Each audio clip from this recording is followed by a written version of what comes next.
잠언서 23장 4절 말씀. 자, 읽습니다. 부자 되기에 애쓰지 말고 내 사사로운 지혜를 버릴지어다. 다시 잠언서 23장 4절. 부자 되기에 애쓰지 말고 내 사사로운 지혜를 버릴지어다. 그 3절에는 뭐라고 되어 있나요? 그의 맛있는 음식을 탐하지 말라. 그것은 속이는 음식이니라. 맛있는 음식 있다는 얘기고, 그 맛있는 음식이 속이는 음식이래요. 근데 그게 부자 되기에 애쓰는 말씀이에요. 그 부자 되기에 애쓰는 말씀이 맛있는 겁니다. 그러니까 부자 되려고 하는 거 있잖아요. 그러면 막 힘들어도 내가 부자 된다, 이거 돈 많이 벌 수 있다 하면 힘들어도 막 하잖아요. 그게 맛있는 음식이라는 거죠. 그러니까 맛있는 양식. 맛있는 양식이라는 말은 맛있는 말씀이란 얘기예요. 맛있는 말씀이 부자 되기에 애쓰는 말씀이에요. 그게 뭐냐고 4절에 말하는 거면 사사로운 지혜랍니다. 그게 사사로운 지혜. 뭐 이해가 되겠어요? 무슨 말로 여기 써 있는지? 그러니까 양식은 말씀인데, 그 말씀이 좋아하는 말씀, 자기가 좋아하는 사사로운 지혜, 이게 부자 되는 거예요. 그 부자 되는 것이 그 말씀이라는 거예요. 그거 하지 말라는 거야. 그 애쓰지 말라는 거예요. 부자 되기에 애쓰지 말고, 많이 위로가 되는 말씀이에요. 가난해져도 괜찮다, 이런 말씀이니까 많이 위로가 되는 그런 말씀이 됩니다. 누가복음 6장 24절 말씀 하나 볼까요? 누가복음 6장 24절 말씀. 6장 24절 말씀 보면 이런 말씀이 있습니다. 그러나 화 있을진저 너희 부요한 자여, 너희는 너희의 위로를 이미 받았다. 그러니까 땅에 있는 위로가 부자 된 자라는 거예요. 땅에 있는 위로는 이미 받은 거예요. 부자가 되면. 여러분, 땅에서 위로받고 싶어요? 하늘나라 가서 위로받고 싶어요? 하늘나라 가서 위로받고 싶죠. 마음은 그렇죠. 마음은 그런데 실제로는 땅에서 위로 많이 받고 싶죠. 실제로는 자기도 모르게 그게 속에서 막 나오는 건데, 그 속에서 나오는 그게 뭐냐면 땅에서 위로받고 싶은 거. 그게 뭐라고 했어요? 여기 부자 되는 거. 부자 되는 게 땅에서 위로받는 거예요. 이미 땅에서 위로받았다는 얘기야, 부자 되면. 그러니까 왜 천국에 부자가 못 가는지 알겠죠? 땅에서 이미 위로를 다 받았으니까 하늘의 위로가 필요 없잖아요. 땅에서 이미 위로를 다 받았잖아요. 그러니까 그 부자 되기를 애쓰지 말라는 거야. 그 애쓴다, 그 말은, 그 부자 되는 걸 애쓴다는 말은 스스로 지혜롭게 여기지 말란 말이고, 그 스스로 지혜롭게 여기지 말라는 말은 네가 맛있는 음식, 이 땅에 네가 너를 속이는 그 말씀, 그 너를 속이는 그 맛있는 말씀에 속지 마라, 그 말이에요. 그러니까 무슨 말인지 알겠죠? 부자가 뭔지, 돈을 많이 버는 게 뭔지, 그것이 어떤 말씀인지, 그게 지식에 대한 말씀의 지식을 너에게 맛있는 말씀들이 오는 거예요. 그거 좋아하지 말라는 얘기입니다. 자, 우리 성경을 우리 한번 이렇게 봤으니까 주보를 한번 보는 게 어떤가 생각돼요. 주보를 한번 보면 거기에 주간 메시지 써 있거든요. 한번 읽어보려고 그럽니다. 주간 메시지 한번 읽어보려고 그래요. 거기 아주 중요한 내용이 써 있어서 구원에 대한 내용, 구원이 한 번 이루어지죠. 우리에겐 구원이 한 번 이루어집니다. 그렇게 한 번 이루어져서 끝까지 간 사람이 있는데, 그 구원이 끝까지 간 사람이 누구냐면 여호수아와 갈렙이에요. 그러면 그 여호수아와 갈렙도 계속 그 구원이라고 하는 그 처음에 온 구원을 끝까지 가지고 갔잖아요. 그러면 한 번 우리에게 구원이 왔으면 끝까지 가야 되잖아요. 그래서 끝까지 갈 때 그것을 믿음이라 그러는 거예요. 그러니까 그 구원이 끝까지 가는 믿음이 있어야 진짜 구원이니까, 사실상 우리는 구원을 한 번 받았으니까, 우리는 끝났으니까, 뭐 한 번 구원 받았으니까 우리 됐다, 그러니 내가 뭐 아무렇게나 살아도 나는 뭐 구원 받아 천국 갈 것이다, 이렇게 말하는 것은 좀 이상한 거예요. 그 낙타의 이야기에서도 전혀 안 맞는 얘기죠, 그렇게 하면. 그죠? 예.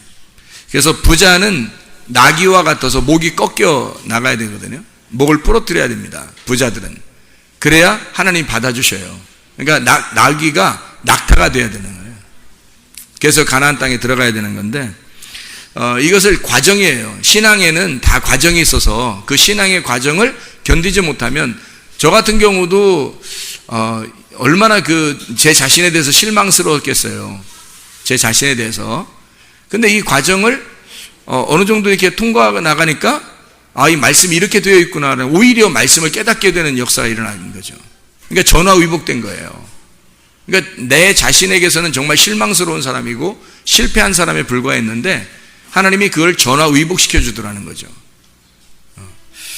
어떤 꼬마가 수련회 때 꼬마한테 물어보니까 죄를 많이 진 사람 손 들어보니까 죄를 많이 진 사람 손 들더라고요. 그래서 누군가 했더니 3학년 4학년짜리가 초등학교 3학년 4학년짜리가 막 손을 들어요. 큰 죄를 졌다고. 그래서 조금 죄진 사람 그럼 손 들으세요. 그러니까 옆에 사람이 또 조금 죄진 사람 손 들어요. 그러니까 야 양심껏 얘기해라 그러더라고요. 야 양심껏 얘기해라 그러더라고요. 큰 죄를 졌다고 이렇게 그 꼬마가 얘기했는데 큰 죄를 졌다고 여기는 사람이 오히려 천국에 가기가 쉽다는 겁니다. 근데 작은 죄를 졌다고 생각하는 사람은 자기가 작은 죄를 졌기 때문에 이 정도 가지고 내가 지옥 가겠나 이런 생각을 해요. 그래서 그 사람들이 부자가 되는 겁니다. 목이 곧은 사람이 되어버리는 거예요. 실제로는 우리가 큰 죄를 저질렀구나라고 생각을 해야 오히려 구원받기가 쉽거든요. 이 과정입니다. 신앙의 과정이니까 우리가 주간 메시지 여기 한번 보면 이렇게 돼 있죠. 뭐라고 돼 있어요? 우리가 구원을 이루어 나간다는 것은 노아의 시대 때 노아의 식구들이 방주를 만들어 나가는 것처럼 구원을 만들어 가야 한다는 것입니다. 구원은 한순간 한날에 이루어지는 것이 아니기 때문입니다. 물론 제가 물론 왜 써놨겠어요? 물론 오해할까봐 물론 어떻게 구원은 한순간 이루어집니다. 그게 애굽에서 일어났던 여호수아 갈렙의 구원이에요. 근데 그것이 끝까지 가야 그게 인정받는 거지 중간에 광야에서 타락하면 안 된다는 거죠. 그런 구원을 지켜나가는 것이 믿음이라는 말씀입니다. 하나님이 우리를 교회로 부르시는 이유는 교회에 나왔다고 완성되었다는 말이 아니라 자신 스스로가 구원을 믿음으로 이루어 나가기를 원하신다는 말입니다. 애굽에서 유월절 어린 양의 피로 구원받고 끝이 난 것이 아닙니다. 홍해바다와 40년의 광야 생활이 기다리고 있었습니다. 이스라엘 백성을 이끌어낸 모세는 율법을 상징합니다. 다시 말해서 하나님께서는 모세라는 율법을 통해 이스라엘 백성들이 율법에 푹 빠져 살도록 인도하는 겁니다. 그게 광야 생활이에요. 그래서 광야에서 율법을 주는 겁니다.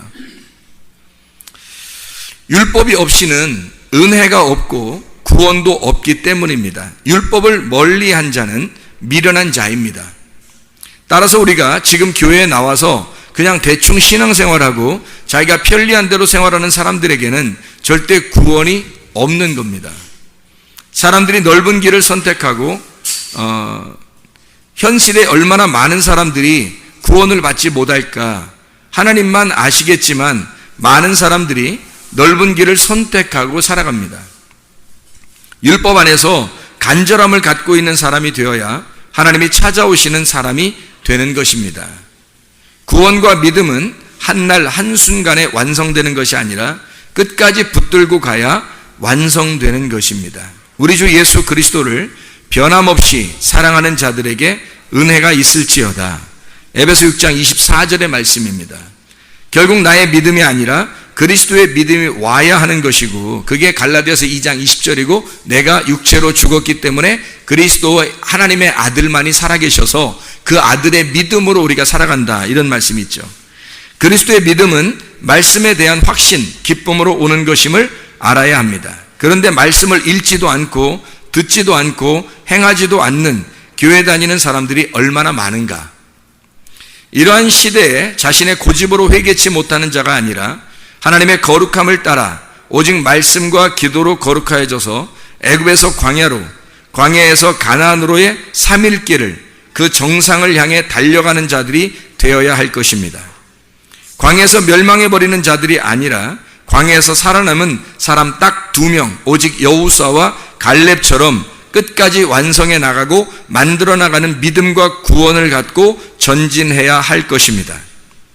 끊임없이 자신의 방주를 만드는 자, 끝까지 그리스도의 믿음으로 살아가는 자, 변함없이 주님을 사랑하는 자, 그런 우리가 진짜 믿음을 가진 진짜 그리스도인입니다.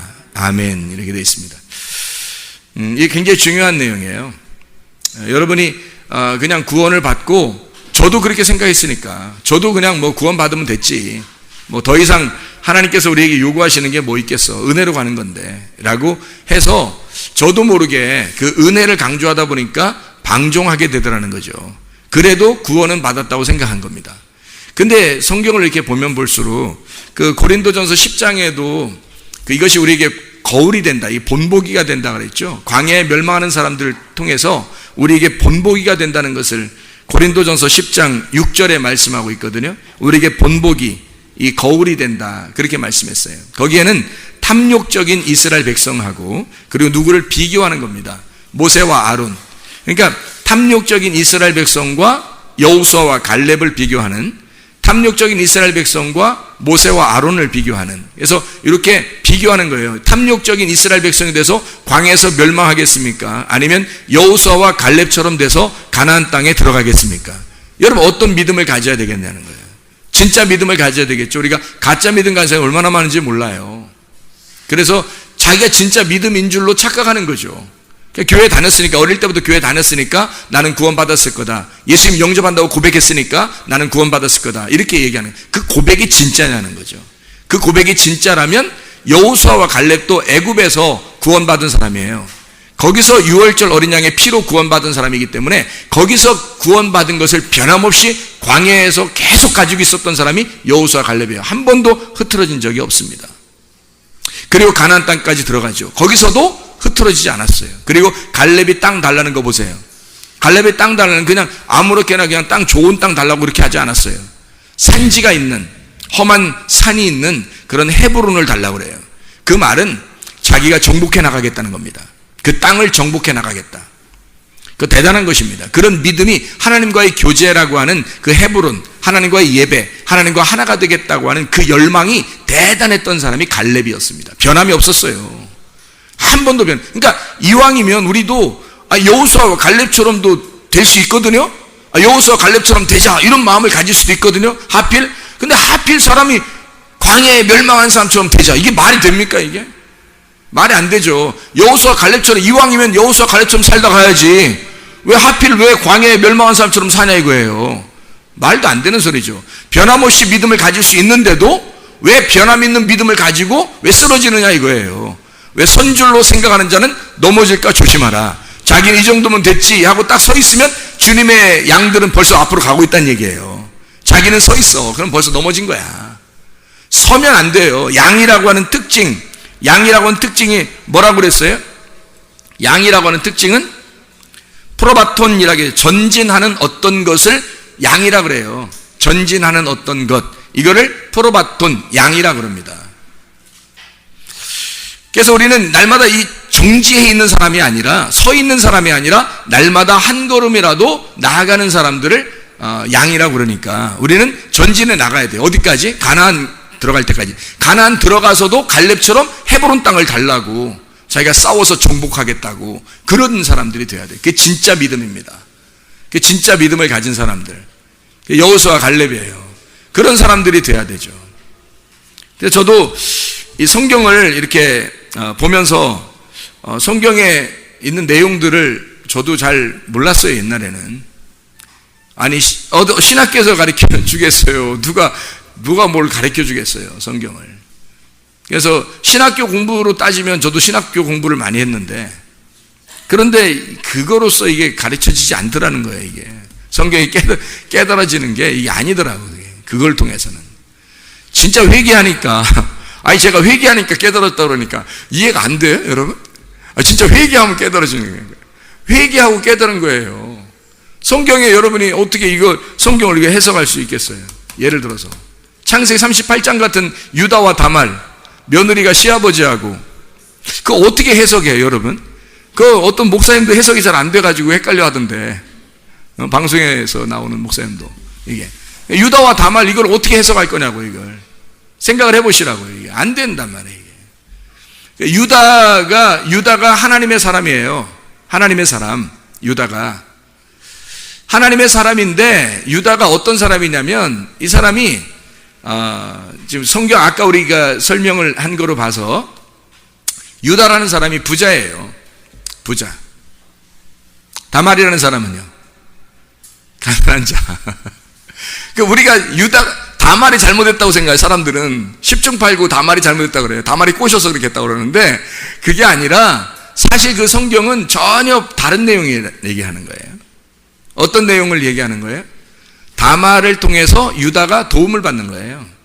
그러니까 부자인 유다가 다말을 통해서 가난해지는 겁니다. 아니, 세상에 자기가 며느리랑 이렇게 됐다는 걸 알았을 때 자기는 어떻게 되겠어요? 다시는 며느리 보고 싶겠어요? 생각을 해보시라고. 얼굴도 제대로 못 쳐다볼 일들이 벌어진 거예요. 그러니 유다가, 당당하게 살던 유다가 말이에요, 그냥 다말 때문에 완전히 무너져 버린 거예요. 완전히 거지가 돼버린 겁니다. 그 거지를 만들려고 다말이 등장한 거예요. 그래서 유다를 세워주는 겁니다. 부자인 유다를, 자기가 혼자 잘난 맛에 살고 있던 유다를 다말이 나타나서 이 유다를 꺾어버린 거예요. 그 목을 꺾어버려서, 그 부자인 유다를 목을 꺾어서 완전히 못 일어나도록 만들어놔요. 그래야 하나님의 아들이 나오는 거예요. 그래서 유다를 통해서 다말이라는 게 타미르, 이 타마르라고 하는 게 종려나무라고 그랬죠. 똑바로 세운다라는 겁니다. 똑바로 세운다라는 단어. 그래서 누가 누구를 세워준 거냐면, 유다가 다말을 아기 낳게 해서 세워주는 것도 있지만, 다말이 유다를 세워준 거예요. 다말이 유다를 세워줘요. 그 십자가로 유다를 바로 세워줘서 유다가 하나님의 사람으로 나타날 수 있도록 만들어주는 거죠. 그래서 유다를 통해서 하나님의 아들 예수 그리스도가 나오도록 그렇게 만들어주는 역할을 다말이 했다는 겁니다. 이런 걸 어떻게 우리가 알 수 있겠어요? 이거를 그냥 어떻게 배워서 알 수 있겠어요? 여러분, 쉽지 않다고요. 누가 그런 식으로 뭐 설명해 주냐고요. 아니라고요. 그래서 실패를 통해서 회개하고 진짜 은혜를 받으니까 이게 보이더란 말이에요. 이게 이해가 되고. 실제 그렇게 얘기를 하면 어떻게, 저게 무슨 말인가가 이해가 여러분이 돼요? 창세기 38장의 이야기가. 저 같은 경우는 얼마나 실패를 많이 했는지 여러분이 아마 아시는 분들도 있어요. 그런데 그걸 통해서 제가 어떻게 말씀을 깨닫게 되었는지, 이걸 말씀을 깨달으니까 세상에 이 모든 실패는 실패도 아닌 거야. 세상에 보니까. 이 신명기 24장을 여러분이 보면, 신명기 24장에 뭐에 대해서 나와요? 24장 1절부터 이렇게 보면, 예? 이혼에 대해서 나와요. 그러면 이혼에 대해서 여러분이 생각할 때는 이혼은 뭐 무조건 나쁜 건데, 이혼은 무조건 나쁜 건데 어떻게 우리는 이걸 어떻게 설명하냐 이거예요. 그래서 이혼은 우리가 무조건 나쁘다고 생각해야 되는데, 이혼은 반대로 여기 신명기 24장에 1절부터 내려오는 그 내용은 이혼은 좋은 거라고 써 있는 거예요. 그러면 어떻게 설명을 할 수 있겠냐 이거, 이런 거를. 진짜로 이걸 성경을 깨닫지 못하면 이해하기 어려운 내용들이죠. 그렇죠? 그래서 첫 번째 남편과 이혼하고 두 번째 남편을 만나야 된다는 거예요. 죽어도 이거 만나야 된다는 건데, 두 번째 남편도 싫어한다면, 네가 두 번째 남편이 싫어해서 너를 버린다면 세 번째 남편은 없어요. 그래서 첫 번째 남편으로 가지 말라는 거예요. 그래서 첫 번째 남편과 두 번째 남편을 설명하려고 했던 내용이란 말이에요. 그러니까 첫 번째 남편으로서는 어떻게 해야 돼요? 반드시 이혼해야 되죠. 그러니까 이혼을 해야 된다고 나온 거예요, 그게. 그래야 말씀을 깨닫는다고 나오는 거거든요. 이혼을 해야 드디어 말씀을 깨닫는다. 이제 이거를 그냥 말씀을 그냥 깨달으셔야지, 여러분이. 이걸 직접 해보려고 하지 마세요. 직접 해보려고 하면 좀 곤란합니다. 이걸 꼭 해보고서 그때 말씀을 깨달으려면, 조금 복잡한 일들이 생겨요. 그러니까, 안 해보고, 아, 그렇구나라고 말씀을 깨달으면 오히려 이해가 됩니다. 근데 실제로 이혼을 했어. 자기도 모르게 말씀을 깨닫지 못하는 상태에서 이혼을 했어요. 그거 어떻게 해요? 이혼했는데. 이혼한 거를 다시 어떻게 하라고, 그럼 그거 어떻게 하라고 했으면 좋겠어요? 다시 그냥 잘 해봐라. 이렇게 교회에서 그렇게 해야 되겠어요? 아니면 어떻게 얘기해야 되는 거예요? 이미 이혼한 거를 잘했다고 그래야죠. 잘했다고. 성경에도 그렇게 나온다고 얘기해야지. 성경에도 그렇게 나오는데, 성경에서 진짜 이혼하는, 첫 번째 이혼해보니까 이제 무슨 말인지 알겠죠. 그 말씀이 무슨 말인지 하면서 설명해주면, 그랬어요? 이혼했더니 나 그냥 죄인인 줄 알고 교회 가서 그냥 구석쟁이 앉아가지고 예배 드릴까 말까 막 고민하다가 이렇게 하다가 막 눈물만 쭉쭉쭉 흘리다가 내가 왔는데 뭐 이렇게 집에 돌아왔는데 이렇게 하지 아니하고, 성경이란 말씀은 사람들에 대한 어떤 이런 이야기가 아니었구나. 사람을 통해서 하나님의 아들이라는 예수님을 설명하려고 한 것이었구나 라는 걸 깨닫게 되면 이게 은혜가 되죠. 어떤 사람도, 이혼한 사람도 은혜가 되고 이혼 안 한 사람도 그런 말이었어? 하면서 은혜가 되죠. 그러니까 이혼하든 이혼하지 않든 은혜가 되는 게 성경 말씀이어야지. 아니, 이혼한 사람들 무조건 정죄해보세요, 여러분이. 그러면 그 사람들 성경 읽을 때 이 은혜가 되겠어요? 그 부분 말씀 읽을 때는 막 지나가고 말지. 그냥 빨리 지나가야지. 말라기서에 뭐 이혼하는 거 싫어한다 하나님 계시니까 빨리 지나가야지. 그런 거는 그렇게 해야죠. 그러면 그 사람한테는 은혜가 안 되겠네. 성경이 뭐 고아들한테는 아버지에 대한 이야기하는데, 아버지에 대해서 아버지가 없는 사람들이 고아인데 아버지 없는 사람들이 성경에 보면 아버지가 없으면 난 고아야, 뭐 난 불쌍한 죄인이구나, 과부, 그냥 아이고 난 과부야, 그냥 난 끝났어, 뭐 이게 성경의 은혜가 되겠냐고요. 그런 말이. 다 같이 은혜를 받아야 되거든요. 누구나. 과부도 은혜를 받아야 되고, 고아도 은혜를 받아야 되고, 이혼한 사람도 은혜를 받아야 되고, 환자도 은혜를 받아야 되고, 죽을 병에 걸린 사람도 은혜를 받아야 되고, 살아있는 사람도 은혜를 받아야 되고, 건강한 가정도 은혜를 받아야 되고, 문제가 있는 가정도 은혜를 받아야 되는 거거든요. 똑같은 말씀으로. 그죠? 이 말씀은 누구에게나 동일하게 가야 된단 말이죠. 그래서 첫 번째 남편에게서 네가 떠나, 두 번째 남편은 그리스도를 만나는 게 성경의 목적이니까, 우리는 이 땅에서 어떤 남편을 만나고 어떤 아내를 만나는 게, 그거는 그림자라는 거죠. 그거는 우리에게 말하는. 그러니까 이혼이라고 하는 것을 통해서 하나님의 말씀을 오히려 더 깨달을 수가 있도록 만들어준다 하는 말씀이잖아요, 성경이. 그러니까 이런 말씀들을 깨닫게 되는 게 사람이 어떻게 가르쳐 줄 수 있겠냐고요. 몸으로 체험하고 몸으로 깨닫게 되는 건데, 이런 거를 신학적으로 어떻게 이게 설명할 수 있겠냐고요. 쉽지 않다고요. 이게 교리적으로 어떻게 이걸 설명이 안 된다고요. 그러니까 이게 마음으로 깨닫는 거거든요. 이게 성경을 마음으로 하나님의 마음을 이해해 달라는 거예요. 하나님께서는 네가 내 마음을 아느냐, 네가 내 마음과 통했느냐, 서로 내 마음을 좀 이해하겠느냐. 하나님은 그걸 알려주려고 성경책을 우리에게 주신 거 아닙니까? 그러니까 신명기 24장의 1절부터 내려오면 이혼 증서를 꼭 들고 다니라고 그러잖아요. 이혼 증서를 들고 다니라고. 그 이혼 증서 들고 다니라고. 아니, 우리 생각해 안 되잖아요, 말이. 이혼 증서를 들고 가서 결혼해요? 그거 이상하죠. 오히려 이혼했어도 이혼 안 한 것처럼 해야지 여자가 가서 결혼하기가 쉽지. 이혼 증서 들고 가가지고 저랑 결혼해 주실래요? 저 이혼했는데요. 증서를 바치면서. 이게 말이 되네요. 그 이혼 증서가 나를 남편으로부터 끊어내는 율법, 선악과란 말이에요. 그 선악과를 먹어야, 다시 말하면 그 선악과를 먹은 증거가 있어야 생명나무를 먹을 수가 있다. 그 순서대로 네가 선악과를 먹은 증거가 있어야, 그 증서, 이혼 증서가 있어야 생명나무를 먹을 수가 있단다 라고 설명하는 거예요. 두 번째 남편을 그래야 만날 수가 있다. 그래서 그거 꼭 가져와라는 거예요. 네가 선악과 먹었는지, 선악과 먹고 너는 정말 죽을 자가 되었는지, 율법 안에서 너는 정말로 죽을 죄인이라고 깨달았는지, 그거 가져오라는 거예요. 너 죽을 죄인인지 그거 깨달았나, 그거 가져오라는 거야. 그러면 생명나무 대신 두 번째 남편 예수님을 만나게 된다는 겁니다. 그런 설명이잖아요.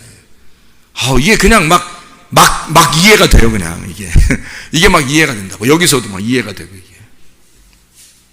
그러니까 하나님 말씀을 오히려 전화위복되는, 여러분들이 이 세상에서 좀 안 좋은 일이 벌어지고 이래도 여러분이 하나님 말씀은 여러분 어떤 사람에게도 은혜가 되기 때문에 그 사람들에게 하나님의 은혜의 말씀들이 여러분에게 다가온다고요. 전화위복시킨다고.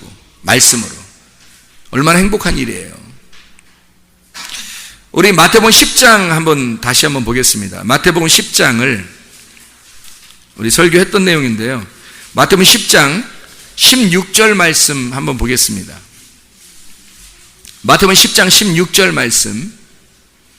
자, 무슨 말씀이나요? 여기요? 마태복음 10장 16절. 보라, 내가 너희를 보냄이 양을 이리 가운데로 보냄과 같도다. 그러므로 너희는 뱀같이 지혜롭고 비둘기같이 순결하라 이렇게 말했는데, 양이라고 하는 게 프로바톤이라고 해서 한 걸음 한 걸음 기초적으로 나가는, 기초를 놓고 기초적으로 한 발 한 발 나가서 멈추지 않고 계속 나가는, 전진하는 어떤 것, 이게 프로바톤이라는 양이라는 거예요. 앞으로 나가는 겁니다. 뒤로 가는 거 아니에요. 앞으로 나가는 걸 양이라고 그렇게 말합니다. 그런가 하면 여기에 이리 가운데 할 때 그 가운데가 그 한복판이에요. 양을 갖다가 이리 한복판에다가 던져놓으면 어떻게 되겠어요? 이리가 이렇게 막 있는데, 이리가 한두 마리가 아니에요. 이리가 남성 복수 명사이기 때문에요. 리코스라고 해서 이리가 흰머리입니다. 흰머리. 류코스에서 나오는데 이게 하얀 빛나는 흰머리를 말하거든요. 그러니까 하얀 머리라고 하는 것은 나이가 먹었다는 얘기고 장로라는 얘기예요. 다시 말하면 율법의 지식의 말씀이 아주 많다는 얘기입니다. 그런 사람에게, 그런 사람들이 우글우글 있는데 거기다가 양 한 마리를 갖다 집어넣어놨어요. 그러면 이리가, 진짜 이리가 있다고 생각해요. 진짜 이리가. 그러면 그 일이라는 단어가 원래 일이라는 단어라기보다는 여긴 지금 일이라는 단어를 사실 다른 의미로 쓰는데 그거를 일이라고 쓴 거예요. 그러니까 이리의 무리 가운데 양을 한 마리 던져놨다고 생각해요. 그 죽겠어요, 안 죽겠어요? 죽는 거예요. 그러니까 죽는 데다 던져놓은 거예요. 한마디로 말하면 양을 이리 가운데 던져놓다. 내가 양들을 이리 가운데 내가 보낸 것 같도다 그러면, 보내면 어떻게 되는 거예요? 죽죠. 죽습니다. 그러니까 죽는다는 걸 얘기하는 거예요. 너 죽어라 그거죠. 이리한테 가서, 양들아 이리한테 가서 죽어라 그거예요. 그 이리한테 죽임당하신 어린 양이 계셔요. 누구죠? 예수님이죠. 이리한테서 죽임당하신 어린 양이 예수님이에요. 그러니까 예수님이 죽으실 때, 양으로서 죽으실 때 그 양처럼 예수님을 따라가는 양들이 되는 것은 이리 가운데 던져져야 되는 거예요. 그렇죠? 그래야 예수님 따라가는 거지. 이리 가운데 던져져야. 그럼 이리가 뭐라고요? 장로들, 유대인들, 율법사들, 바리새인들, 서기관들, 이런 사람들을 얘기하는 거죠. 그 가운데 너희들을 던져놓는다 이거죠. 모세가 처음에 애굽으로 내려갈 때도, 애굽에 갈 때 그 애굽에 술사들이 있었죠. 술사들이 있어요. 그 술사들도 어떻게 해요? 지팡이로 막 뱀 만들고 그럽니다. 지혜가 놀라운 사람들이었어요. 그 바로의 왕궁에 바로의 지혜자들이란 말입니다. 바로의 지혜자들도 다 같은 지팡이를 가지고 있었거든요. 근데 모세가 가가지고요, 어디로? 그 애굽 술사들이 엄청 많은데, 바로 왕과 애굽 술사들이 있는데 거기에 모세가 가잖아요. 모세가 가가지고 어떻게 해요? 같이 지팡이로 한번 해보자 그래서 지팡이를 다 갖다 놨단 말이에요. 지팡이를 한번, 지팡이 전쟁이 일어난 거예요. 지팡이 전쟁을 딱 일어났더니 어떻게 벌었어요? 예, 모세의 지팡이가 도망갔어요? 지팡이가 갑자기 막 도망가요? 아니잖아요. 모세의 지팡이 딱 던져지고, 그 다음에 애굽 술사들 지팡이 막 여러 개가 막 했는데 다 뭐로 됐어요? 같이 뱀들의 전쟁이 생겼는데, 뱀들의 전쟁이 막 일어난 거예요. 그래서 뱀들끼리 확 붙었거든요? 그때 누가 이겼어요? 모세뱀이 이겼어요. 모세뱀이 다 잡아먹었어. 다 잡아먹어가지고, 다 잡아먹으니까 이제 몇 마리 남았어요? 한 마리요. 모세뱀 한 마리밖에 안 남았어요. 그래서 모세가 어떻게 이제 자기 거니까 들고 또 가는 거지 뭐. 그러면 모세가 들고 있는 이 지팡이는 속에 뭐가 들어있는 거예요? 애굽 술사들의 지혜가 다 들어있는 거죠. 애굽 술사들이 가지고 있는 뱀, 그 막대기가, 그 지팡이가 다 들어있는 거예요. 그게 뱀이라는 지혜란 말이에요. 그 지혜를 다 가지세요. 그 애굽에 있었던 모든 지혜는 어디로 와야 되기 때문에? 율법으로 와야 되니까 광야로 와야 되잖아요. 그러니까 광야에서 하나님의 부름을 받고 모세가 애굽으로 갔으니까 잘 생각해봐요. 그죠? 그러면은 애굽으로 간 모세 지팡이가 애굽에 있는 모든 지팡이를 집어삼키고 다시 광야로 간단 말이에요. 율법이 한 수 위니까. 이해가 돼요? 그들의 그 의식적인 율법이 없이 그냥 의식적인 의식, 종교, 유전, 전통 이런 것들이 다 있었는데, 그들의 지식들이 있었는데, 그런 지혜는 율법이 나오면서 다 밑으로 들어가 버리는 거예요. 율법이 나오면서 복종하게 되는 거예요. 그래서 모세의 지팡이가 모든 애굽 술사의 지팡이를 다 집어삼켜서 광야로 다시 나가는 거란 말이에요. 자, 이해가 되시죠? 자, 이리 가운데 양을 던져 넣어요. 그러니까 모세가 가가지고 다 모세가 애굽 술사들의 뱀을 다 집어먹고서 나오는 것처럼 양이 이리 가운데 들어가요. 그러려면 어떻게 가야 돼요? 뱀처럼 지혜롭고 비둘기처럼 순결해야 된다. 그런 말씀이거든요. 그러니까 장로들이나 유대인들이나 율법사들이나 바리새인들, 서기관들의 그 지혜를 따라잡을 수 있냐고요. 따라잡을 수 없죠. 어차피 죽은 목숨이에요.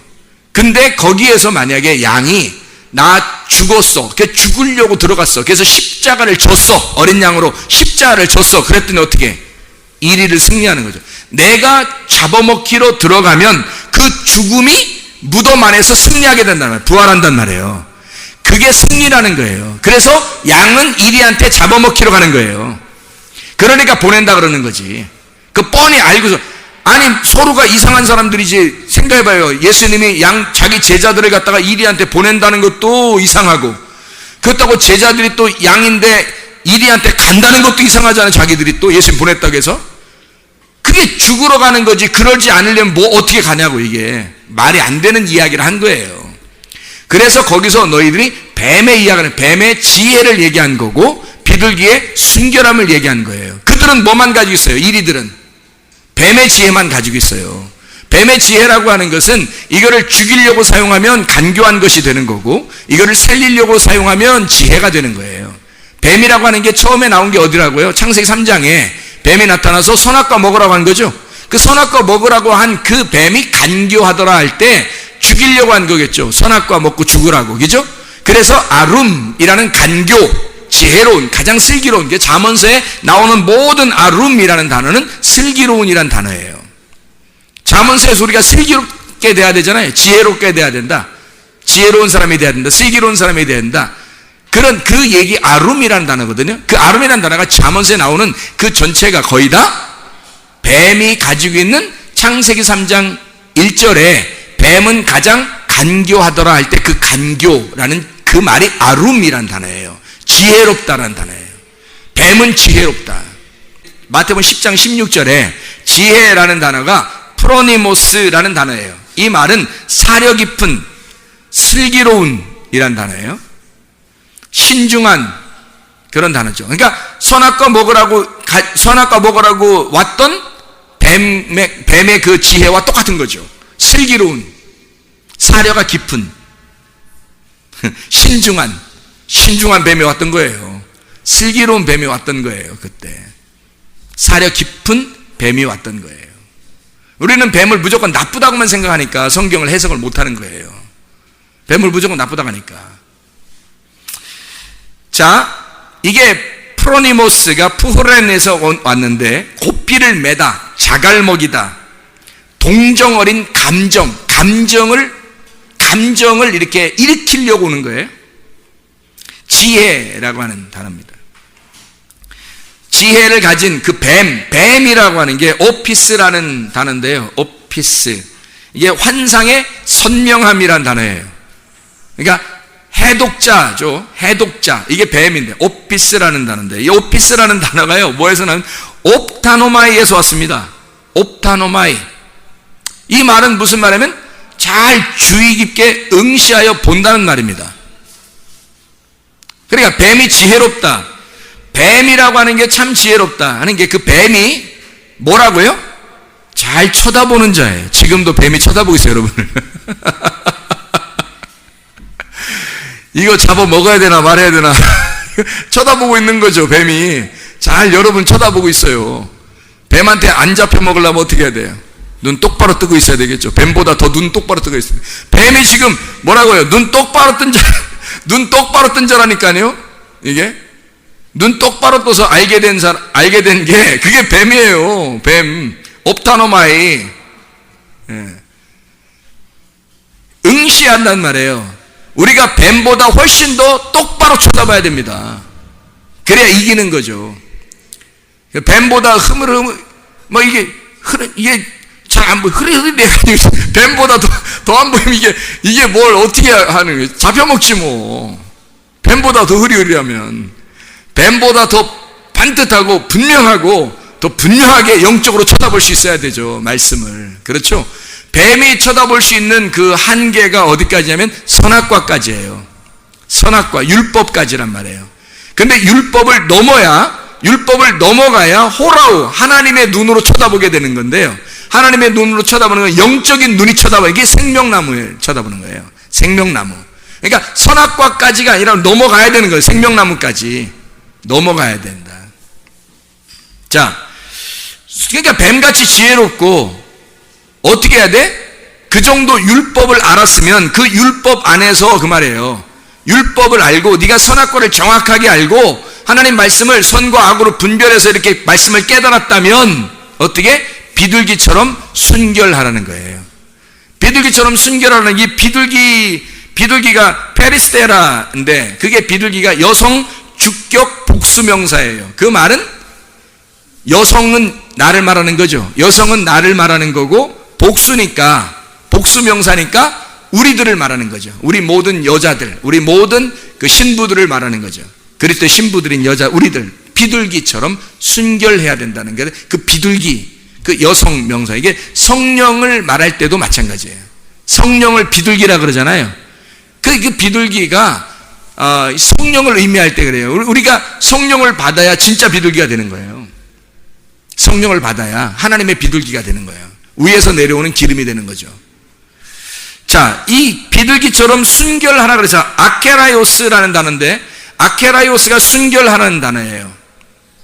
왜 이렇게 제가 이 말들을 이렇게 여러분에게 가르쳐 주냐면 이 말을 이해하지 못하면 이해가 안 되니까 말씀이. 그래서 이 말씀을 제가 설명을 해서 말씀을 이해시켜 주려고 하는 겁니다. 자, 순결이라는 게 아케라이오스라는 단어인데 이 아케라이오스라는 단어는 섞이지 않는다는 단어예요. 순전하다, 순진하다는 말이고 죄가 없다는 말이에요. 죄하고 섞이지 않았다는 말이에요. 순진하다, 단순한 겁니다. 심플한 거죠. 아주 간단하고 단순한 거. 이게 아라는 부정, 아는 아니다라는 말이고, 아니구나, 이게 아니구나라는 말이고, 케란님이 라고 하는 것의 합성어입니다. 아라는 말하고 케란님이라는 말의 합성어예요. 이 케란님이라고 하는 말은 섞는다, 섞어 있다, 섞어서 채워졌다는 말이에요. 그러니까 섞어서 채워진 게 아니다. 그게 아케라이오스, 순결이란 말이에요. 자, 순결이란 말이 그러니까 뭐라고요? 순결, 금방 알겠죠? 순결이란 말이 뭐겠어요? 섞이지 않은 말씀을 가진 자가 순결한 거란, 비둘기란 말이에요. 그러니까 섞이지 않은 말씀, 진리의 말씀을 가진 자가 순결한 비둘기라고요. 그러니까 너희는 어떻게 한다? 자, 보세요. 뱀처럼 지혜롭고가 먼저 나오니까 뱀처럼 지혜롭고, 그 다음에 뱀처럼 지혜롭고 어떻게? 비둘기처럼 순결하라 그랬으니까 뱀처럼 지혜롭다는 말은 어느 정도, 뭐까지 알아야 된다? 어떻게 알아야 된다? 선악으로 율법을 깨닫고, 그 말이죠. 비둘기처럼 순결하는 말은, 이 말은 이거를 진리로 넘겨주라는 얘기예요. 진리라는 말씀 하나로 너희가 이 두 개 선악으로 네가 나누어서 이걸 먹었는데, 이 말씀을 두 개로 나누어서 성경을 깨달았는데 이거를 하나의 생명나무로 네가 넘겨줘야 된다는 거예요. 그래야 승리한다는 겁니다. 뱀처럼 지혜롭지만 비둘기처럼 순결해야 네가 승리한다는 거예요. 자, 어떻게 해야 돼요? 뱀처럼 지혜롭게 가서 죽는 거예요. 양은 이리한테 가서 죽는 거야. 그리고 비둘기처럼 순결하게 해서 나오는 거예요. 생명나무라고 하는 순결한 비둘기에서 나오는 거야. 그래야 사람을 살리는 거죠. 주님이 그래서 살리는 거예요, 우리를. 십자가 못 박혀 돌아가시면서 그가 순결한 비둘기로 나오시는 거예요. 그리고 우리를 살리는 거란 말이에요. 이해가 되겠습니까? 예. 그래서 뱀처럼 지혜롭고 비둘기처럼 순결하라, 이렇게 되어 있는 거죠. 자, 그럼 뱀처럼 지혜롭다는 말은 뭐예요? 우리가 지금 아침에 설교했던 거로 따지면 뭐가 되지 말라? 부자 되지 말라. 부자 되지 말라. 그리고 뭐가 되라? 순결하니까 하나밖에 없잖아요. 섞이지 않았으니까, 여러 개로 채워지지 않았으니까, 하나만 있으니까. 가난해, 안 가난해? 가난한 거지. 그러니까 가난한 사람이, 가난한 심령이 가난한 거지가 되라, 이 말이죠. 부자는 가난한 자가 되어야 된다. 뱀처럼 지혜로운 자가 비둘기처럼 순결하게 가서 승리해야 된다. 자, 무슨 말인지 이해가 되시죠? 예, 하나님 말씀이 이렇게 얼마나 좋은지 몰라요. 그러니까 우리 가난한 사람들에게 얼마나 위로가 됩니까? 그렇죠? 우리 가난한 사람들에게 얼마나 위로가 돼요? 이건 제가 지금 가난하다는 얘기는 실제로 가난한 사람들 얘기하는 거예요. 실제로 돈이 없어 가난한 사람들에게 어마어마하게 위로가 되는 말이죠. 어떻게? 부자 되지 말고 가난한 자가 되라가는 게 이게 하나님 말씀이었구나. 부자 되지 말고 가난한 자가 되라. 자, 어떻게? 어떤 부자가 되지 말고? 심령이 부자가 되지 말고 심령이 가난한 자가 되라. 그런 말씀이죠. 그러니까 말씀을 네가 많이 머리로 안다고 해서 뱀처럼 지혜롭게 많이 안다고 해서 그거로 다 끝나는 게 아니다. 비둘기처럼 하나의 말씀을 네가 깨닫고 그걸 가슴으로 받아들여야 된다는 거예요. 그래야 네 속에서 성령의 비둘기가 있게 되고 그게 성령의 기름이 네 속에서 나오는 거다. 그래서 하나의 말씀으로 진리로 넘겨주는 자가 돼야 된다. 모든 말씀은 다 가지고 있어야 되지만, 자, 모세가 지팡이를 어떻게 했다고요? 던져놨더니 다른 애굽 술사들의 지팡이 다 잡아먹었다 했죠? 모든 지식을 갖다 싹 다 잡아먹어서 모세 율법 안에 다 집어넣어놨어요. 그래서 이거를 다 들고서 와가지고요, 그 모세 지팡이가 가나안 땅까지 막 그냥 막 가요? 광야에서 죽어요. 모세는 광야에서 죽게 돼 있고 여호수아가 들어가는 거예요. 여호수아가. 그러니까 이 모세의 지팡이는 어디까지예요? 광야까지 있는 거예요. 광야까지. 그래서 낙타도 바늘기로 들어가는 게 쉽다 안 쉽다? 어렵다. 어떻게 낙타가 바늘기로 들어가는 게 쉽겠어요? 아까 봤잖아요. 낙타가, 당나귀는 뭐 더 어렵고, 당나귀는 부자를 말하니까 목이 꺾여야 되는 거고, 그리고 이 낙타는 그 몸집이 크잖아요.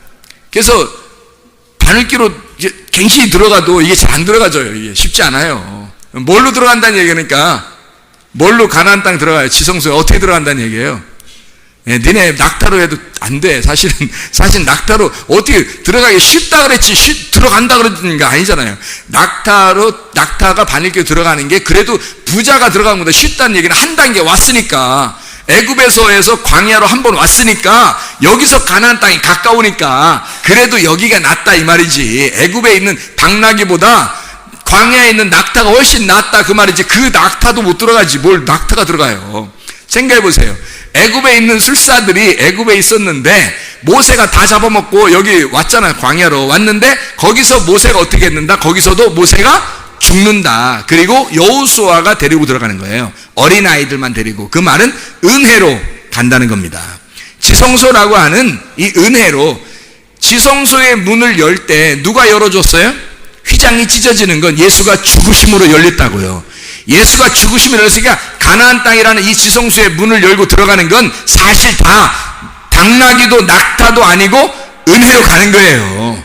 주님이 하셔서 가는 거지. 우리가 어떻게 가요? 그냥 낙타를 설명하느라고 설명을 한 거지. 제가 당나귀와 낙타를 설명한 거지 은혜로 들어가는 거예요. 은혜로. 이해가 되시죠? 무슨 말인가? 이게 말씀을 잘 이해하셔야 여러분이 이 성경을 이해하죠. 만약에 여러분 부자와 가난한 자, 부자와 거지요, 당나귀와 낙타 요 얘기를 제가 이렇게 설명하지 않으면 이 성경에 낙타, 당나귀 많이 나오고 그리고 부자, 거지 많이 나오거든요. 그러면 그런 이야기들을 여러분이 어떻게 알겠냐고요. 이해를 못 한다고. 그래서 그거를 설명해 주는 거예요, 제가. 양들을 이리에게 보낸다는 말을 이렇게 설명하지 않으면 어떻게 설명해요? 이리는 부자고 양은 가난한 자예요. 뱀처럼 지혜롭고 비둘기처럼 순결하라고 할 때 그 뱀은 부자인 거고 비둘기처럼 순결한 비둘기는 가난한 자를 얘기하는 거예요. 그러니까 이거를 이 두 가지가 다 어떻게? 그리스도의 은혜로 간다는 얘기입니다. 그리스도의 은혜로. 우리가 하는 게 아니고 주님이 하신다 그 말이에요. 그래서 잠언서 23장 4절에 무슨 말씀이라고요? 부자 되기에 애쓰지 마라. 사사로운 지혜를 버려라. 부자가 뭐니까? 사사로운 지혜니까. 무슨 말인지 알겠죠? 사사로운 지혜가 부자란 말이에요. 그거 애쓰지 마라. 누가복음 6장 24절에 부자 된 자여 너희는 위로를 이미 받았다. 뭐라고요? 땅에서 이미 위로를 받은 자들이다. 너희는 부자잖아. 그러니까 땅에서 이미 위로를 받았어. 자, 실제로 부자들은 어떻게 될까요? 여기서 이 땅에 사는 거냐? 가난한 사람 사는 거하고요, 부자들 사는 거하고요, 상상을 못 합니다, 여러분. 상상을 못할 정도로 부자들은 진짜 어마어마하게 사는 사람들도 있습니다. 그 사람들은 이 땅에서 이미 다 가졌어요. 이미 다 위로를 다 받았어요. 실제로 그걸 보면서 우리는 뭘 깨달아야 될까요? 가난한 게 낫다고 그러는구나. 가난한 게 실제로 낫다고 그렇지, 성경에서. 그렇게 여러분이 이해를 한다면 그것도 위로가 되겠죠. 그래, 나는 가난하게 사니까 오히려 위로가 돼. 나는 하늘의 위로를 받을 사람이야. 땅에서 위로받는 건 저 사람들이 땅에서 위로를 많이 받겠지만 나는 하늘의 위로를 받을 사람이야. 감사하죠? 감사하잖아요. 이게 하늘에서 위로를 받을 사람이잖아요. 그러니까 이 땅에서 위로받지 말고 하늘에서 위로받으시라고. 그러니까 땅에 소망이 있겠어, 없겠어? 없지. 가진 게 뭘 있어야 땅에 소망이 있죠.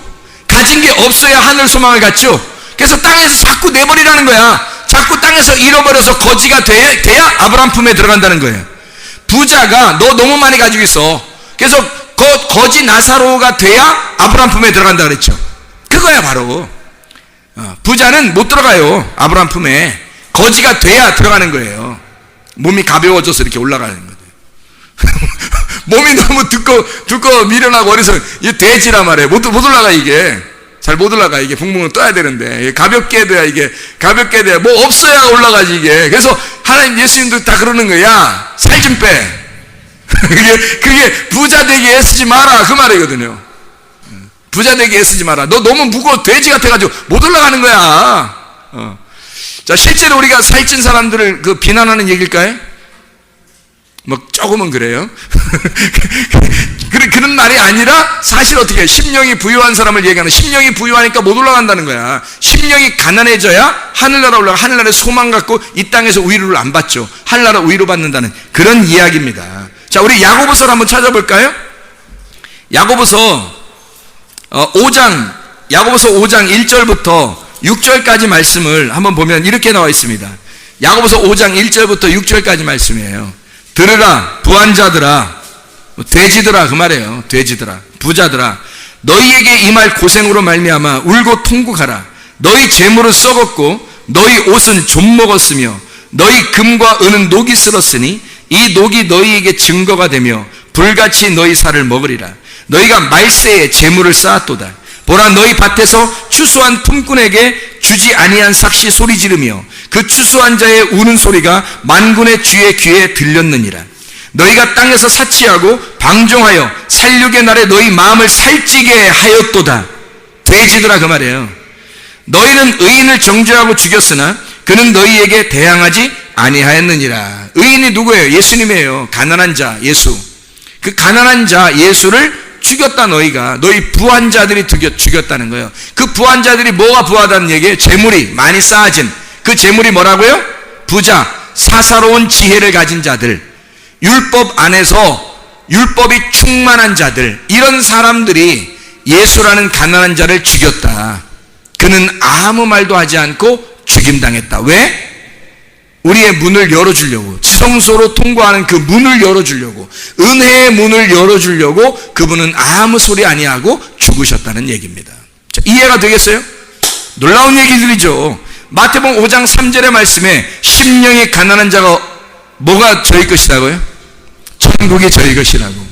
가벼워야 천국 간다. 잘 기억하세요. 심령이 가난해져야 합니다. 심령이 부유하다는 얘기는 뭔가 말씀이라고 하는 이 재물을 많이 쌓은 자들이에요. 무거워요. 돼지같이 이것저것 다 섞어 먹은 자입니다. 그렇게 섞어 먹지 않은 한 말씀만 먹은 자가 비둘기라고 했죠.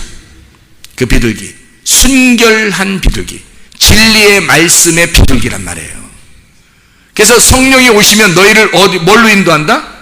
진리 가운데 인도한다 그러죠. 모든 진리 가운데 인도하시리니 그가 내 영광을 나타내리라. 주님께서 말씀하시고 있습니다. 주님은 부자들에게서 영광 받으시는 분이 아닙니다. 가난한 자, 그렇지만 순결한 하나의 말씀을 가진 자들에 의하여 그 진리의 말씀으로 영광 받으시는 분이에요. 그러니까 이 세상에 수많은 사람이 하나님께 영광 돌린다고 영광 받으시는 것이 아니라 진짜 진리를 깨달은 사람이 그 진리 안에서 그 예수님 너무 좋고 너무 은혜가 감사해서 눈물 흘리면서 흐느적거리면서 그 주님께 감사하다고 한마디 하는 걸 오히려 더 영광을 받으신다고요. 왜냐하면 그가 진리를 깨달았고 그가 하나님 마음을 이해했잖아요. 하나님 마음을 이해하는 자잖아요. 그게 얼마나 하나님 행복해 하시고 기뻐하시겠냐고요. 자, 노아 홍수 시대에 수많은 사람이 있었는데 누구만 하나님 마음을 이해했겠어요? 노아 홍수 나고 하니까 노아만 이해했죠. 노아 방주를 지었고 하나님의 마음을 이해한 자는 그 한 사람이었단 말이에요. 에녹의 시대에는요, 한 사람 에녹만 올라갔거든요. 그 에녹의 시대라고 제가 얘기했으니까 누구만 하나님 마음을 이해했을까요? 에녹만 하나님의 마음을 이해하고 그 에녹의 자손이 노아예요. 에녹의 자손이. 그 중에 에녹의 자손이 많이 있었을 거 아닙니까? 여러 사람의 자녀를 낳았다 그랬으니까. 근데 그 중에 노아만 하나님 마음을 이해했다고요. 그러니까 노아에게서만 하나님의 영광을 받으시면 되는 거예요. 노아만 자기 마음을 이해해주면 되는 거예요. 그 한 사람이, 이 땅에 수많은 사람이 살고 있지만 하나님의 마음을 이해해주는, 하나님의 마음과 통하는 그 한 사람을 필요로 하는 게 하나님이십니다. 그 한 사람, 하나님은 그 한 사람을 통해서 영광을 받으시길 원하셔요. 그 노아 한 사람, 에녹 그 한 사람을 필요로 하시는 분이 하나님이시라고요. 놀랍죠. 그 한 사람이 우리 성문교회에 많아지시길 바랍니다. 예. 물론 다른 데도 있죠. 다른 데도 있어야 되고, 우리만 있으면 안 되고, 수많은 사람이 다 더 많아야 좋은데, 근데 그렇게 많아지질 않아요. 말세가 되면 자기의 재물을 쌓고 자기의 사사로운 지혜로 그것으로 만족하며 사는 사람들이 많기 때문에 실제로 심령이 가난하고 오직 주님만 바라보는 그런 진리의 사람은 많지 않아요. 근데 그게 오히려 우리 교회에 많아지시길 원한다는 거죠. 우리 교회에 그런 사람이, 이왕이면 노아 같은 사람이 많아져서 여러분의 가정도 구원할 뿐만 아니라 여러분을 만나는 사람들이 여러분의 그 진리의 말씀 때문에 생명나무의 열매를 얻어먹어 구원받는 하나님의 놀라운 백성들이 될 수 있도록 여러분 정말 천지혜자, 하나님의 놀라운 지혜자가 되시기를 바랍니다. 자, 우리가 부자가 가난해져서 돌아오게 되면 돌아온 탕자가 돼서 아버지의 상속자가 된다 그랬죠. 이게 누가복음 15장입니다. 그러면 누가복음 15장 틀림없이 뭘 얘기하는 거예요? 부자와 가난한 거지 나사로를 설명하는 거죠. 누가복음 15장에 나와 있는 이 이야기가 형과 동생에 대한 이야기죠. 형과 동생의, 형은 부자고 동생은 부자였는데 나가서 가난해진 거예요. 거지가 돼서 돌아오니까 형이 불만스럽게 얘기하는 게 하나 나와요. 뭐라고 얘기해요? 아버지한테, 아버지, 나한테는 염소 새끼 하나 안 잡아주더니 이 아들이 돌아오니까, 동생이 돌아오니까 세상에 막 송아지 잡아주고 막 이렇게 난리 법석을 합니까? 이런 얘기를 해요. 자, 형한테 왜 염소 새끼 하나 안 잡아줬을까요? 염소 새끼가 뭐에 쓰는 제사예요? 제물이에요. 속죄 제사예요. 속죄 제사할 때 염소를 드리거든요. 그래서 이 형은 뭐에 대한 불만이 있는 거예요? 지금 동생이 나갔다 온 걸 이해를 못하는 거예요. 이게 왜 나갔다가 와야 되는지를 모르는 거야. 만약에 형이 이해하려면 동생처럼 재산 다 싸가지고 나갔다 와야 돼요. 그러니까 거기도 하나의 이야기거든요. 형이 어디 있고 동생이 어디 있어요? 실제로는 없어요. 예수님이 이야기해 주는 거라고요. 이야기해 주는 거니까 형이 뭐가 돼야 된다는 거예요? 동생이 돼서 나갔다가 돌아와야 된다는 걸 얘기하는 거예요. 그러니까 형한테는 뭐가 없어야 돼? 염소 새끼 제물을 안 주는 거예요. 그 말은 죄가 용서되지 않았다는 뜻이에요. 속죄 제사를 그 형을 위해서 주지 않았다, 그 제물을 주지 않았단 말이에요. 염소 새끼 하나 나한테 주지 않았는데 라고 말하는 것은 자기의 죄가 용서되지 않았다는 얘기를 말하는 거예요. 속죄가 되지 않았다. 염소 새끼 안 왔으니까 이해가 돼요? 근데 돌아온 탕자는요, 그냥 송아지 잡고 그냥 막 잡아가지고 그냥 실컷 먹자는 거예요. 잔치하는 겁니다. 예, 이미 뭐가 됐다는 얘기야? 죄가 용서됐다는 얘기예요. 이미 죄가 용서돼서 하늘 잔치에 참여하고 있다는 얘기예요. 자, 생각을 해보세요. 동생은 나갔다가 돌아왔는데 창기와 함께 버림받고 다 쓰고서 돌아왔는데 왜 이게 잔치하죠? 혼인잔치를? 이상하잖아요. 천국잔치를 왜 거기서 하냐고요. 먹는 거, 그 송아지 막 갖다가 주면서 같이 먹자 그러거든요. 그 뭐에 누구겠어요? 그 송아지가. 거기서 자기 아버지 잡고 아버지 잡아서 같이 먹자는 거예요. 아버지 잡아서 먹자. 내 마음을 네가 알았다는 거죠. 형은 몰랐잖아요. 근데 이 동생은 나갔다가 아버지 마음을 알고 돌아왔단 말이에요. 아버지가 너 나가서 창기와 함께 어떻게 썼느냐, 무슨 잘못했느냐, 무슨 짓 하고 돌아왔냐, 이거 다 물어봤어요? 안 물어봤어요? 안 물어봐요. 그거 죄를 물어보시는 하나님이 아니에요. 아버지 마음을 이해했느냐, 그거 물어본다고요. 네가 내 마음을 이제 알겠느냐, 그거예요. 돌아온 탕자에게 다른 거 물어보지 않는다고요. 돌아온 탕자는 아버지 마음을 알았어요. 아버지의 심정을 알았어요. 아버지의 집에 가면 진짜 진리의 양식이 풍성한 것을 알았어요. 그래서 부자였던 아들이 나가서 거지가 돼서 돌아온 겁니다. 그랬더니 아버지 마음을 알겠는 거예요. 이해가 되겠습니까? 그 말씀이에요. 부자와 거지 나사로에 대한 이야기라고요. 이해가 되겠죠? 무슨 말인가? 그러니까 이게 같은 말씀이란 말입니다. 심령이 가난해지는, 심령이 부유한 자가 심령이 가난해지는 그 말씀. 제가 성경 한 구절 한번 더 볼까요? 사무엘상입니다. 사무엘상에 누가 저한테 성경을 질문하고 이러던데, 사무엘상 4장 18절 한번 봅니다. 사무엘상 4장 18절. 자, 뭐라고 되어 있냐면 이렇게 되어 있습니다. 하나님의 괴를 말할 때에 엘리가 자기 의자에서 뒤로 넘어져 문 곁에서 목이 부러져 죽었으니 나이가 많고 비대한 까닭이라. 그가 이스라엘의 사사가 된 지 40년이었다다 그랬어요. 자, 이게 무슨 말이겠어요? 이제 이해가 되겠어요? 무슨 말인가? 목이 부러져 죽었대요. 목을 부러뜨려서 하나님 앞에 가지고 가야 될 동물이 있어요. 그 뭐예요? 나귀입니다. 나귀는 어디에 있는 동물이죠? 예, 애굽에 있는 우리 그리스도인의 신앙생활에 처음 시작하는 단계에 있는 자가 나귀예요. 근데 그 나귀는 그냥 갈 수 없어서 목을 부러뜨리고 가야 되거든요.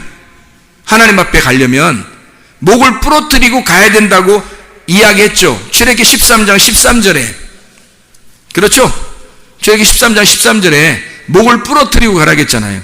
그리고 신명기 10장 16절에는 뭐라고 되어 있다고요? 신명기 10장 16절 뭐라고 되어 있다고요? 그러므로 너희는 마음의 할례를 행하고 다시는 목을 곧게 하지 마라 그랬거든요. 그러니까 고집 부리지 말고 교만하지 말고 목을 이게 목 뻣뻣하게 하지 말라는 거예요. 목 뻣뻣하게 하면 어떻게 된다고? 분질러 버린다고 그냥. 예? 그러니까 우리 교회 와서도 여러분이 어떻게 와서 우리 교회 오면은 첫 번째로 해야 될 일이 있어요. 어떻게 해야 돼?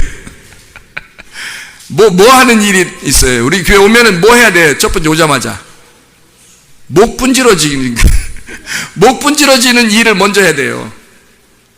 그러니까 사람이 졸다가 이렇게 분질러지는 게 아니고 말고 말씀으로 목을 분질러뜨려야 되거든요.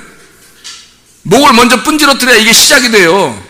나귀는 그냥 정상적으로 못 간다고요. 하나님 앞에 정상적으로 못 가고 나귀는 목을 분질러야 가는 거예요. 근데 그게 마음의 할례를 받으라는 거예요. 한마디로 말하면 껍질 벗기란 얘기입니다. 마음의 할례니까 육체의 할례는 껍질 벗기는 거죠. 마음의 할례는요, 마음을 벗기는 거 아니에요. 그러니까 너의 마음을 벗겨내, 마음 가죽을 벗겨내고 속마음으로 살아야 된다는 거죠. 너희가 겉사람을 벗겨내고 속사람으로 살아야 된다는 얘기고요. 예, 그러니까 너희 옛사람을 벗겨내고 속사람, 새 사람으로 네가 살아야 된다. 그 말씀이에요. 이게 마음의 할례를 받는 자가 되어야 되는 거죠. 그게 목이 분질러져야 된다는 겁니다. 여기에 그 엘리 제사장 같은 사람은요, 어떤 사람이 되었기 때문에 목이 분질러졌어요. 비대하고 돼지란 말이에요. 돼지고 또 그 고집이 세고 목이 고든 사람이란 말이에요. 돼지고 비둔하고 이런 사람. 그러니까 이게 틀림없이 뭐예요? 목이 고든 사람이란 말이에요. 고집장이에요. 하나님을 알고 처음에 시작은 했어요.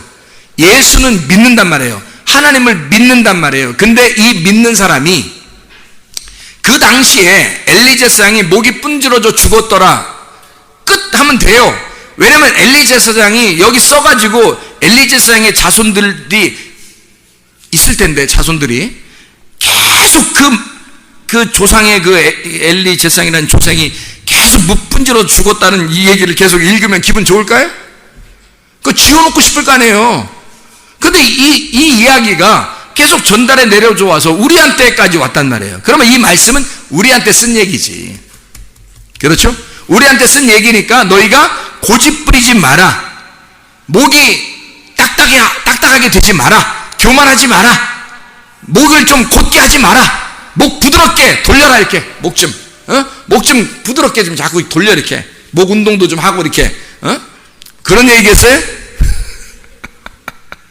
목 좀 부드럽게 만들어라 이거야. 겸손하게 되어야 된다 그 말이죠. 그래서 고집이라는 말이 로마서 2장 1절부터 5절에 고집 있는 자, 회개하지 않는 사람, 고집이라고 하는 게 스클레로테스라는 말이거든요. 그게 무감각한 자들, 감각이 없어요. 감각이 살아있지 않은 자들을 얘기하는 거예요. 굳은 자들. 다시 말하면 스클레로스, 말은 말랐단 말이에요. 말은 막대기 같은 거예요. 죽은 나무, 산 나무는 물이 들어가 있죠. 수액이 들어가 있다고요. 근데 죽은 나무는 물이 없다고. 그러니까 마른 나무야. 마른 막대기예요. 그 마른 막대기가 고집 있는, 회개하지 않은 자란 말이에요. 하나님이 우리를 볼 때는 고집쟁이와 겸손한 사람 보는 겁니다.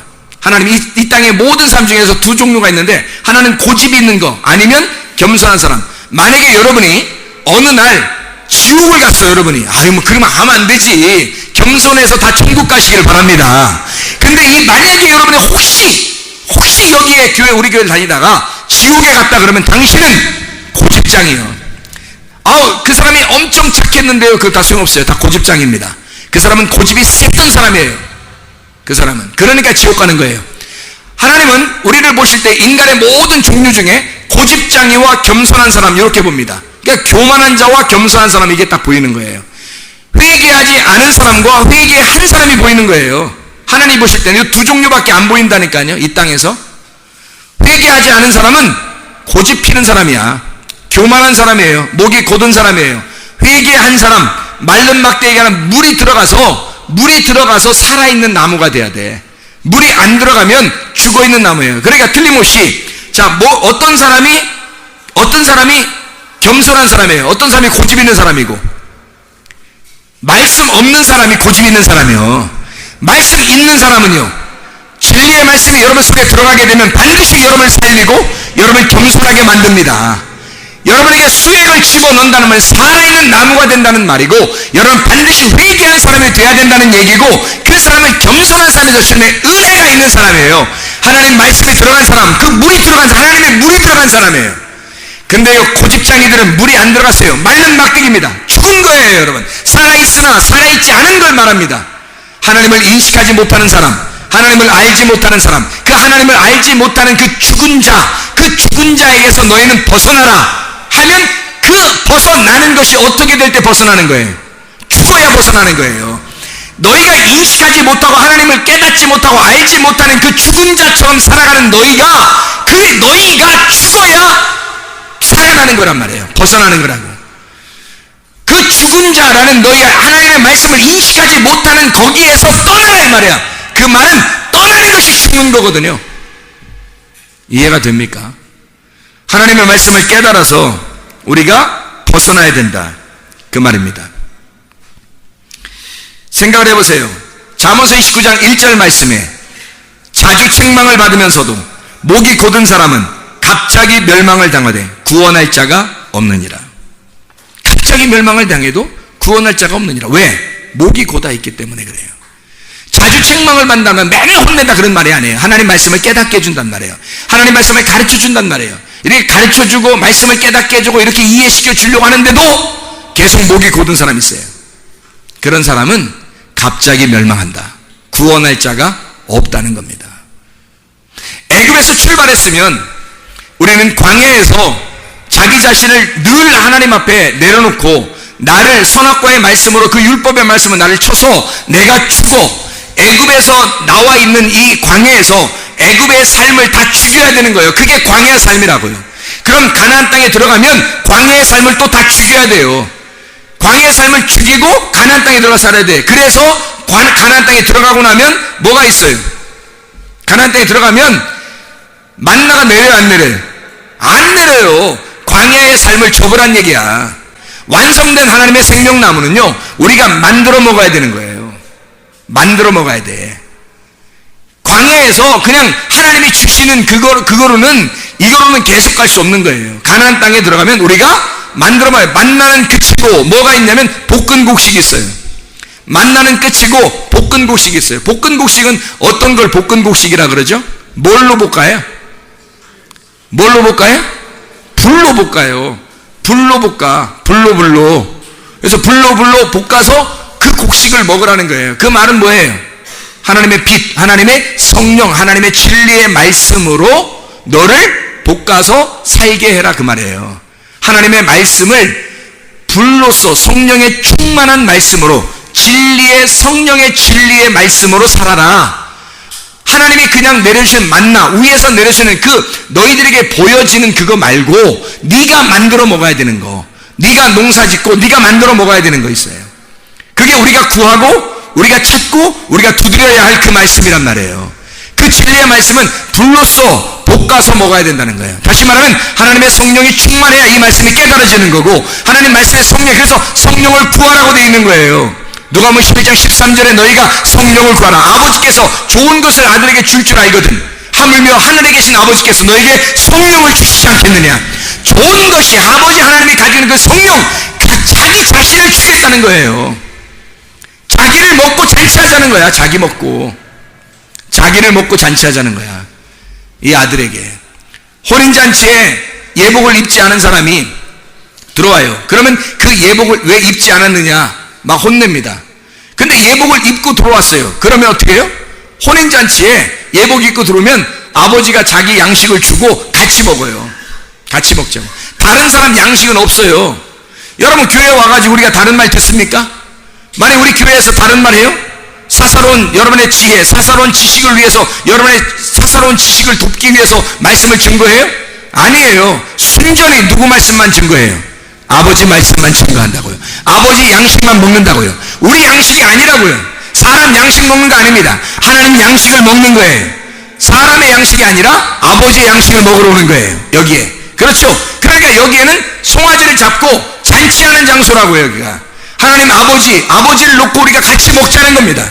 하나님 아버지를 제공하는 거예요. 아버지는 우리에게 다른 양식을 우리에게 요구하지 않고 또 다른 양식을 우리에게 주시려고 하지도 않아요.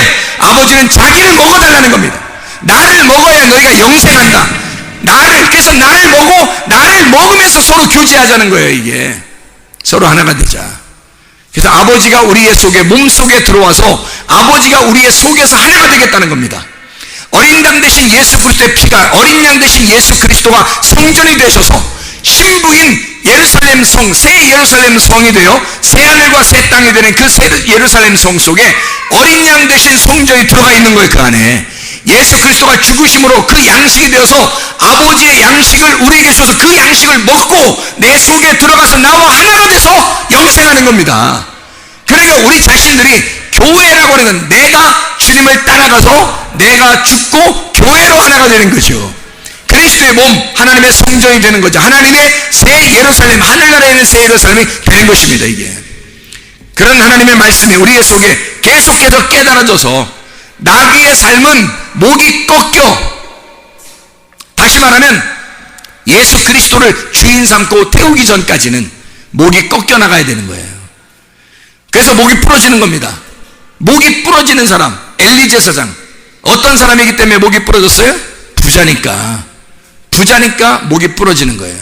그러니까 엘리 제사장하고 누구하고 비교한 거예요? 사무엘하고.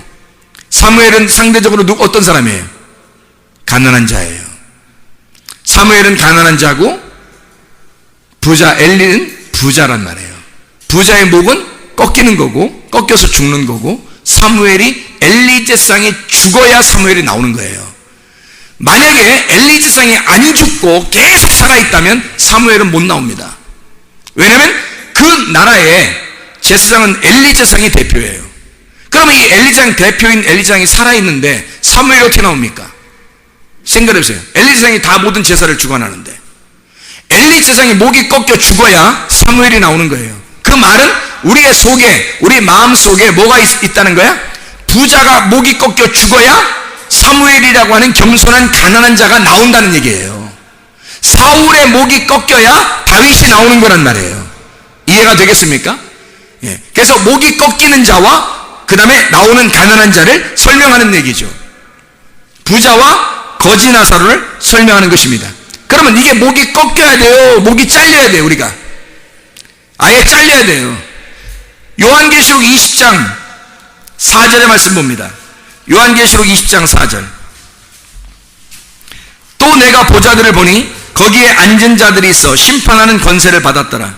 또 내가 보니 예수를 증언함과 하나님의 말씀 때문에 목 베임을 당한 자들의 영혼들과 또 짐승과 그의 우상에 경배하지 아니하고 그들의 이마와 손에 그의 표를 받지 아니한 자들이 살아서 그리스도와 더불어 1000년 동안 왕노릇한다 그랬거든요. 그 왕노릇하는 사람은 어떤 사람이에요? 목 베인 자들. 그 목 베인 자들이 어떤 사람이라는 거예요? 짐승과 우상에 경배하지 아니한 자예요. 짐승과 우상에 경배하지 아니한 자가 목 베인 자죠. 목이 바뀐 거예요. 누구의 목으로? 그리스도의 목으로 바뀌어버린 거예요. 그러니까 몸이 그리스도의 몸이 돼버리는 거예요. 머리가 바뀌니까 머리가 그리스도가 되니까 그리스도의 몸이 돼버리는 거죠. 이 몸이. 이해가 되죠? 그래서 이게 원래 우리가 머리였었는데 이 머리가 바뀌는 거예요. 바뀌려면 이게 부러져서는 안 되고 잘려야 된단 말이에요. 이해가 돼요? 그러니까 부러지는 것으로는 이게 시작 단계라니까요. 부자가 목을 꺾어서 출발하겠다는 얘기야. 하나님이 출발시켜서 낙타가 되어야 된다는 거죠. 나귀가 출발해서 낙타가 돼서 낙타가 지성소의 문을 통과해 들어갈 때는 그때는 목이 잘려서 들어가는 거라고요. 여러분 이해가 돼요? 목이 잘린 목 베인 자들만 들어가서 왕노릇하는 겁니다. 머리가 바뀐 자들, 그리스도의 머리로 바뀐 자들만 가나안 땅에 들어가 1000년 동안 왕노릇하게 된다는 거죠. 이 말씀들이 어떻게 부자와 거지 나사로로 이렇게 되어 있다 그랬죠. 예, 부자와 거지 나사로. 그러니까 부자와 가난한 자, 심령이 부유한 자와 심령이 가난한 자로 다 되어 있다. 자, 그럼 우리가 이제 교회 마크를 한번 보면 교회 마크가요 어떻게 생겼어요? 어떻게 생겼어요? 교회 마크가? 한번 잘 봐봐요. 어떻게 생겼나? 이게 굉장히 의미 있게 만들었는데 그렇게 의미 있게 생각하시는 분들이 많지 않은 것 같아서 설명을 한번 해드려야 될 텐데, 여기 이렇게 돼 있잖아요. 이렇게 그죠? 이게 꼭 뭐 같아요? 이게 이렇게 방패 같죠? 예, 이게 방패 같죠? 믿음의 방패입니다. 믿음의 방패. 그 믿음의 방패에 그 중간에 노란 거 이렇게 띠가 있어요. 중간에 노란 띠가 있는데 그게 뭐 같아요? 진리의 허리띠입니다. 진리의 허리띠. 그러니까 전신갑주를 입어야 되잖아요. 진리의 허리띠가 있고 믿음의 방패가 있어야 된다. 자, 거기에 요 등불이 있어요. 등불이 뭐 평상 아래에 있지 않고 말씀의 그 등불이 위로 올라와야 되죠. 그래서 말씀의 등불이 이렇게 켜져야 된다. 빛이 비춰야 된다는 말은 확실하게 보아야 된다는 얘기고 확실히 깨달아져야 된다는 얘기예요. 등불이 비춰야 된다. 그 말씀이 거기 있죠. 그리고 그 바로 밑에 십자가가 있죠. 십자가. 그죠?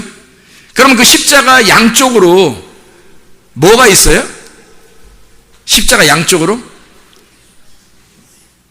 십자가 양쪽으로 월계수 잎같이 이렇게 딱 돼 있잖아요. 그럼 월계수 잎이 한쪽에 몇 개인가 한번 세보세요. 이파리를. 이파리가 몇 개예요? 12개. 그리고 한쪽은 또 똑같은 거 보세요. 어때요? 똑같죠? 예. 양쪽 12개, 24장로인데 12지파, 12제자예요. 이 성경은 다 하늘나라가 12로 이루어졌다 그랬죠? 그래서 양쪽으로 12개 이파리를 해놨어요. 이런 그림이 비슷한 그림이 있거든요. 월계수 이렇게 그림에서 뭐 상 받을 때도 월계수 그림 이렇게 해서 상 받기도 하고 그래서 사람들 이렇게 상장 줄 때 그렇게 하잖아요. 근데 거기에 이파리를 딱 양쪽 다 12개를 만든 데는 없어요. 이건 일부러 12개를 만든 겁니다. 12개. 이건 말씀을 의미해요. 그래서 구약의 말씀과 신약의 말씀을 이야기해요. 구약의 말씀과 신약의 말씀이라고 하면 선악과와 생명나무를 얘기하는 거예요. 무슨 말인지 알겠나요? 그래서 이 두 개를 합쳐놨어요. 밑에 뿌리가 몇 개예요? 뿌리가 3개예요. 그래서 이걸 일부러 밑으로 뿌리를 3개를 만들었어요. 왜 3개를 만들었을까? 3일 만에 부활해야 되니까. 3일길을 가야 되니까. 그걸 뭘로 연결해 놨어요? 십자가로 연결해 놓은 거예요. 구약과 신약을 십자가로 연결해서 3일길을 가자는 거예요. 그래야 이게 성경의 완성이에요. 그래서 일부러 이 그림을 이렇게 만들어서 우리가 표시를 해놨거든요. 성경에. 자, 오늘 이 말씀들을 잘 들어보면 뭐가 되어 있다고요? 부자와 거지 나사로로 되어 있다고. 가운데 누가 죽으셔서 연결했어요? 예수 그리스도가 죽으셔서 이걸 연결했어요. 우리 마음속에 사울과 다윗이 있다고요. 사울인 내가 죽어서 예수 그리스도의 십자가로 죽어서 다윗이 돼야 되는 거예요. 그러니까 사람을 스데반을 죽이던 그 사울이 죽어서 바울이 돼야 되는 거죠. 사도 바울이. 엘리 제사장이 목이 부러져 죽어서 사무엘이 나와야 되는 거예요. 이해가 되겠습니까? 하나님의 말씀이 이렇게 연결되어 있다는 것을 얘기해 주는 거예요. 이 그림을 통해서. 여러분, 우리 교회가 이렇게 하나님의 말씀으로 충만한, 그래서 내 머리를 바꾸고 그리스도의 머리로 살아가는 하나님의 사람들이 다 되시기를 바랍니다. 그래서 우리는 부자 되기에 애쓰지 마라. 잠언서 23장 4절 말씀처럼 부자 되기에 애쓰지 마라. 왜 그랬는지 아시겠죠? 왜 이게 부자 되기에 애쓰지 말라고 했는지 아시겠죠? 그냥 가난한 사람들 좀 위로해 주려고 이렇게 쓴 것 같은가? 아니죠. 이게 말씀의 핵심이란 말이에요. 말씀의 핵심. 부자 되기에 애쓰지 말고 사사로운 지혜를 버려라. 어떤 말씀으로 돌아오라는 얘기예요? 하나님의 율법의 말씀으로 돌아와라. 그리고 그 율법의 말씀이 너에게 은혜의 말씀으로 돌아올 수 있도록, 은혜의 말씀으로 너에게 다가올 수 있도록 만들어줘라. 그래서 뱀같이 지혜로운 것이 비둘기처럼 순결하도록 해라. 자, 무슨 말인지 알겠죠? 그래서 누가복음 6장 24절도 부자된 자야 너는 땅에서 위로를 받았다. 우리는 땅에서 위로받으려고 하지 말고 하늘나라에서 위로받을 수 있는 하늘의 소망을 가진 주의 사람들이 다 되시기를 바랍니다. 하나님 아버지, 사랑과 은혜를 감사드립니다. 하나님 말씀으로 충만케 도와주시옵소서. 하나님 아버지, 우리의 평생의 주의 말씀으로 살아가기를 소원합니다. 아버지 하나님, 우리에게 진리의 말씀으로 충만케 도와주셔서 하나님 이 땅에서 하늘나라 소망 바라보며 늘 아브라함의 품을 그리워하며 살아갈 수 있는 주의 사람들이 되게 도와주시옵소서. 예수 그리스도 존귀하신 이름 받들어 기도하며 사옵나이다. 아멘.